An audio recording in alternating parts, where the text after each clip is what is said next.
What's up, Chuckers? Techie Sean here. I am back for another episode of your Served 5 Setter, the weekly roundup of all things racket sports, 5 stories in 10 minutes or less. But before we get into it, please hit subscribe on YouTube and give us a follow on your favorite podcast platform so you can stay up to date on all things served. We really appreciate the love and support. That said, today is Friday, July 31st, 2026, and here's what we've got for you. Hewitt 2.0 in Washington. Eala Mania reaches DC. Draper's Masters 1000 return is set. The Joker is playing a tournament he hasn't played in years. And is Alcaraz ready for action? But first, we start in Memphis, where a scary scene took place during the first round of the WTA 250. Top seed Ekaterina Alexandrova, the world number 19, was locked in a 3-hour first-round match with 16-year-old qualifier Kristina Liotova. Temperatures at the Leftwich Tennis Center hit 93 degrees Fahrenheit, which is roughly 34 degrees Celsius. Down 5-4 in the third and just 2 points away from defeat, Alexandrova got a time violation because she simply could not get herself to the service line. Then mid-point, she collapsed. A lengthy medical treatment followed. She was able to stand, but she could not continue, and she was wheeled off the court.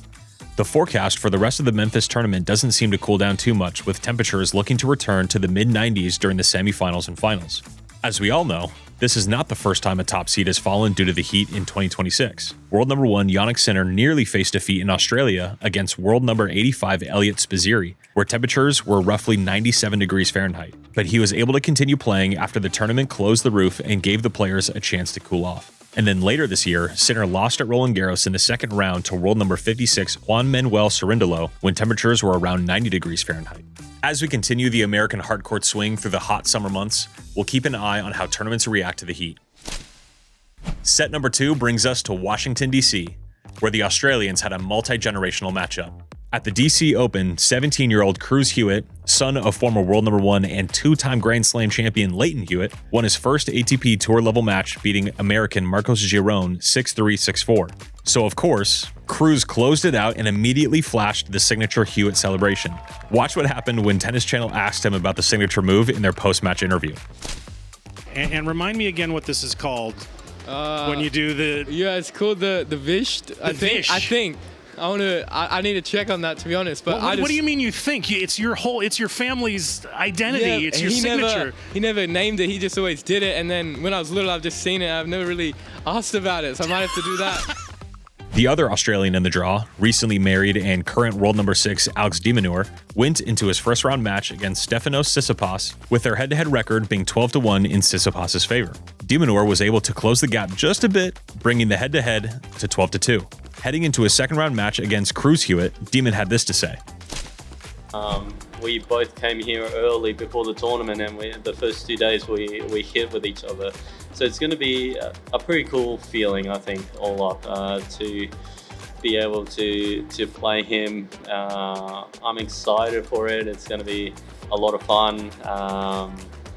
And yeah, it's, he's earned his way to where he is right now. He's been playing some incredible tennis, some big boy tennis, and I'm gonna have to be ready and hopefully make his life as difficult as I can make it. And yesterday, de Minaur made sure to do just that, beating Hewitt in 2 sets and advancing to the quarterfinals. We'll have the rest of the DC Open results in Tuesday's Served episode, so stay tuned. Set number 3 keeps us in Washington, where Eala Mania seems to be ever present. The 21-year-old from the Philippines is known for having a crowd of devoted fans at nearly every tournament she goes to. Producer Mike and I saw this firsthand. We got to watch her first round match at Wimbledon against Zarazua, and I can attest, Eala Mania is a real thing.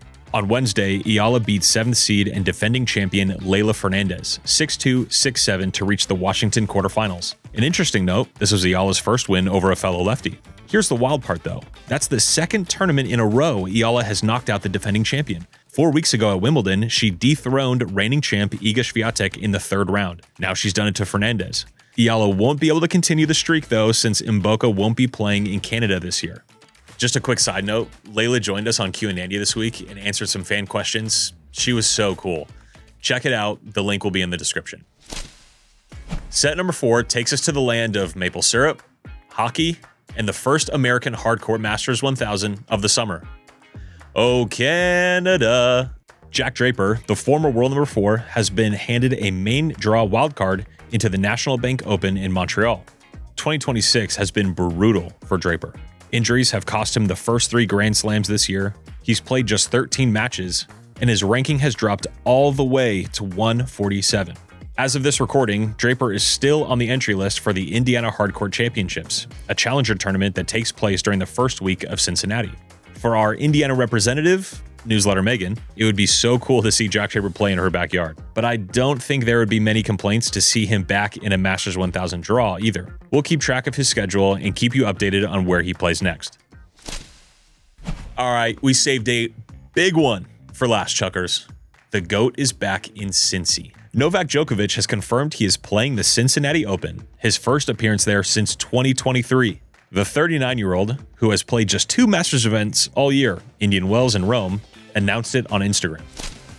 Hello everyone, I'm happy to announce that I'm coming to Cincinnati Open this year, first time since 2023 when I played one of the best of 3 finals of the Masters 1000 event in my career. Can't wait to come back and perform in front of you. I'm very excited to see all the fans, tennis fans around the world that are going to be present at that tournament. See you soon.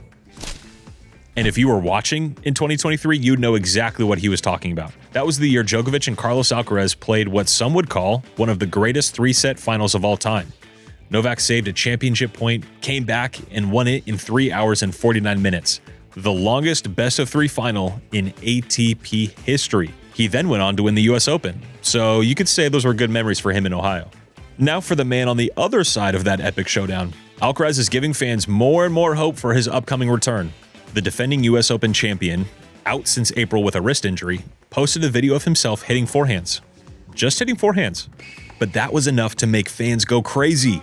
That shows you how much the tennis world misses Carlitos. To add on to the Alcaraz return hype, some of Nike's 2026 US Open kits were leaked online this week. Alcaraz is seen wearing what looks to be a Knicks-inspired basketball jersey. So sick.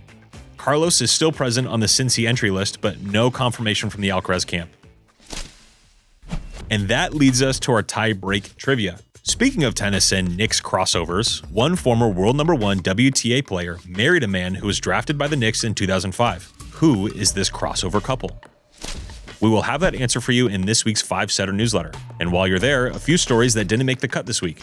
Doubles players are mic'd up in DC, drama surrounding the US Open mixed doubles field, and the tournament you can attend for just $10. For the full breakdown, head to servepodcast.com or find us on Substack. Remember to hit subscribe on YouTube or follow us on your favorite podcast platform. And while the players are on their American hardcourt swing, producer Mike is on his summer vacation swing. So you'll be stuck with me for the next few weeks. See ya.